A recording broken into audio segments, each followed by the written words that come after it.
तो भाई आज हो गए हैं हमारे ब्रॉयलर चिक्स 11 डेज के। और आज जब मैं अपने सेटअप पर आया तो ये सारे बर्ड्स आगे की तरफ जमा हुए हुए थे, क्योंकि सुबह के तकरीबन 7 बज रहे थे और इनके फीड का टाइम भी हो गया था। खैर इससे पहले ये जाली तोड़कर सारे चिक्स बाहर निकल आए, मैंने जल्दी जल्दी इनके फीड के सारे बर्तन साफ किए और इसमें तकरीबन 10 केजी फीड भी डाल दी। और इसके बाद इनके पास मैंने फ्रेश वाटर भी ऐड कर दिया। और ये प्लेन फ्रेश वाटर है, मतलब इसमें किसी किस्म की एंटीबायोटिक या विटामिन्स नहीं मिक्स हुए हुए। खैर दाना पानी करने के बाद ये अंदाजा हुआ कि चूजों का राइस हस्क बहुत ही ज्यादा गंदा हो रहा है। और ये बात इस तरीके से कंफर्म हुई कि चूजों का राइस हस्क एक फॉर्म में जमा होना शुरू हो गया था। तो इसीलिए सबसे पहले हमने यहाँ का सारा राइस हस्क उठा लिया और इसके बाद यहाँ पर फ्रेश राइस हस्क डाल दिया है। और अब रह गया था आज का आखिरी काम, वो था इन चूजों का वेट चेक करना। तो वेट चेक करने के लिए मैंने छोटा सा वेइंग स्केल बाई किया और इसको यहाँ पर लटकाने के बाद अब जल्दी जल्दी इनका वेट चेक करना शुरू कर दिया। और चूजों का वेट चेक करना इसलिए जरूरी होता है ताकि पता चल सके कि चूजों की ग्रोथ सही जा रही है या नहीं।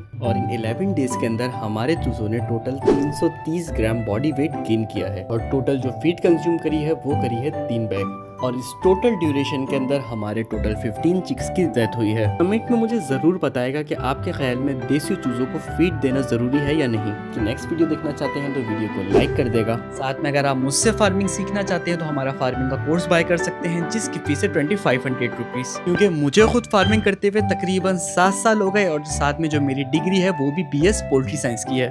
कोर्स की मजीद डिटेल के लिए आप हमारे टीम के व्हाट्सएप नंबर पर कॉन्टेक्ट कर सकते हैं।